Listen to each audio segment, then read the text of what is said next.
News, सच जरूरी है। नमस्कार, एमएनएस न्यूज लाइव में आप सभी का स्वागत है। मैं हूं आपके साथ अर्शी अंसारी। आइए देखते हैं देश और दुनिया की तमाम बड़ी खबरें।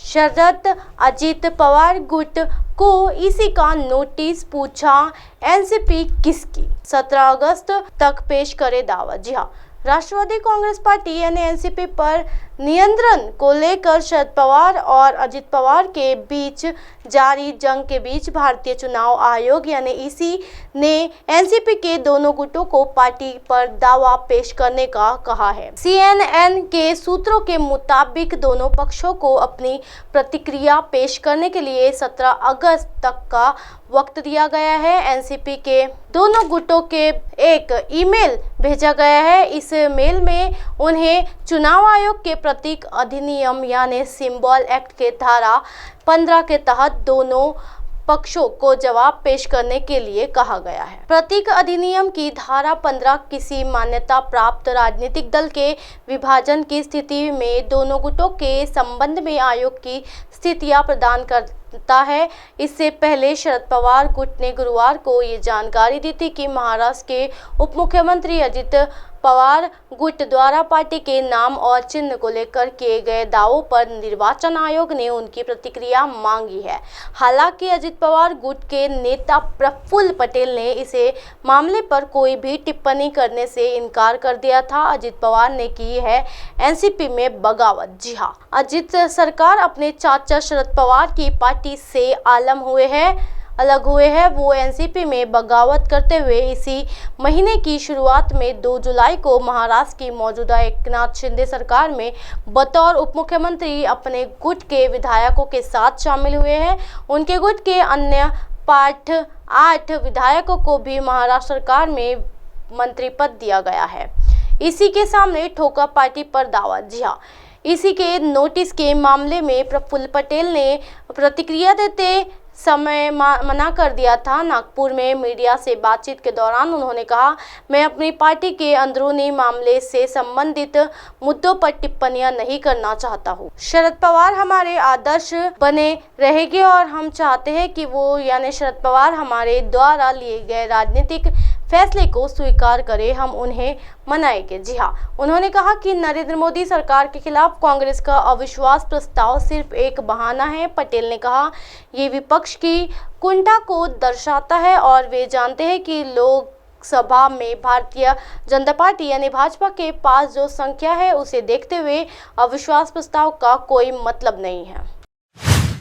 सांसद रवि किशन ने विपक्ष पर साधा निशाना, कहा उन्हें पाकिस्तान श्रीलंका को चीन जाना चाहिए। जी हाँ, मणिपुर घटना को लेकर पूरे देश में सियासी बवाल मचा हुआ है। सड़क से लेकर संसद तक हंगामा जारी है।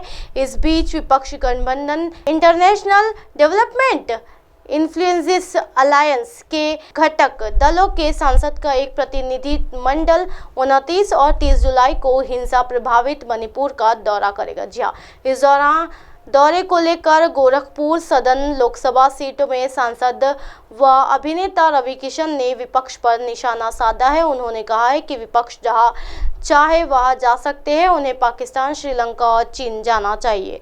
सांसद रवि किशन ने मीडिया के एक सवाल पर कहा है कि हर महादेव, जब विश्व के नेता एक निस्वार्थ भाव से 40 करोड़ से की सेवा करती है तो महादेव का आशीर्वाद होता है और पूरा विश्व उनकी जय जयकार कर रहा है। इससे पता चलता है कि हम लोग 2047 में विश्व गुरु बनने से इस देश को नए भारत को, उनके शिल्पकार को कोई रोक नहीं सकता है। जी हाँ, राज्यसभा की कार्रवाई 31 जुलाई तक के लिए स्थगित। राज्यसभा की कार्रवाई 31 जुलाई को सुबह 11 बजे तक के लिए स्थगित कर दी गई है। बता दें कि इससे पहले लोकसभा की कार्रवाई दोपहर 12 बजे तक के लिए स्थगित की गई थी। बता दें कि संसद के मानसून सत्र का आज 7वां दिन है। इससे पहले भी लोकसभा और राज्यसभा की पिछले 6 दिन की कार्रवाई मणिपुर वायरल वीडियो पर विपक्ष के हंगामे की भेंट चढ़ गई है। सभापति और टीएमसी सांसद में तीखी बहस। जी हाँ, उधर राज्यसभा सभापति जगदीश धनखड़ और टीएमसी सांसद डेरेक ओ ब्रायन के बीच शुक्रवार को राज्यसभा में तीखी बहस हुई है, जिसके बाद सदन की कार्यवाही दिन भर के लिए स्थगित कर दी गई है। मणिपुर की स्थिति पर चर्चा के लिए नियम 266 के तहत विपक्षी सांसदों द्वारा दिए गए नोटिस को स्वीकार न करने के मुद्दे पर राज्यसभा में जमकर हंगामा हुआ है। सभापति ने कहा है कि वो पहले ही इस मुद्दे पर अल्पकालिक चर्चा के लिए सहमत हो चुके हैं और सदस्यों से उस नियम के तहत इस मुद्दे पर चर्चा करने को कहा है। इस पर डेरेक ओब्रायन अपनी बात रखने के लिए थपथपाई, जिस पर सभापति नाराज हो गए। सभापति ने कहा कि आसन के प्रति सम्मान दिखाए और मेज मत थपथपाइए। जी हाँ, सभापति के टोकने के बावजूद डेरेक ओब्रायन ने अपनी बात जारी रखी, जिस पर सभापति ने कार्रवाई दिन भर के लिए स्थगित कर दी। मुख्यमंत्री ममता बनर्जी का दावा, कहा बांग्लादेश की आ रही डेंगू सीमा पर आवश्यक परीक्षण की उठाई मांग। जी हाँ, देश में अभी डेंगू को लेकर लोगों में डर का माहौल बन गया है, जिसके बाद पश्चिम बंगाल की मुख्यमंत्री ममता बनर्जी ने एक अजीबोगरीब दावा करते हुए कहा है कि राज्य में डेंगू बांग्लादेश से आ रहा है, इस वजह से सीमा पर आवश्यक परीक्षण किया जाना चाहिए। जी हाँ, इसके बाद भाजपा का घेराव करते हुए कहा है कि भाजपा टीएमसी की छवि राज्य में खराब करने की योजना बना रही है, जिससे चुनाव में उन्हें फायदा मिल सके।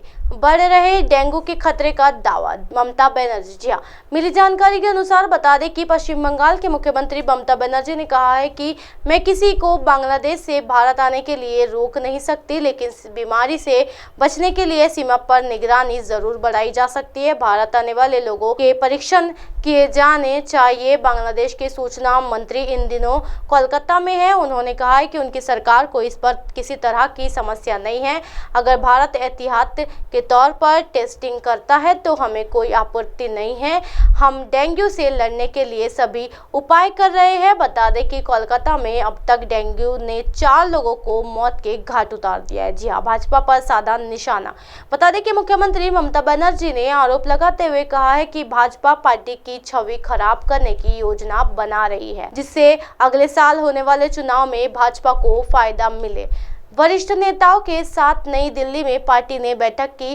भाजपा एक अन्य पार्टी को चुनाव में उतारना चाहती है, जिसमें टीएमसी का वोट काटा जा सके। भाजपा नेताओं ने दिल्ली बैठक में धर्म जाति के आधार पर बांटने की योजना बनाई है। इसी तरह की दिन भर की तमाम बड़ी खबरों से फिर कर आएगी आपका रूबरू। तब तक के देखते रहिए एमएनएस न्यूज नेटवर्क। मेरे साथ यानी अर्शी अंसारी के साथ नमस्कार।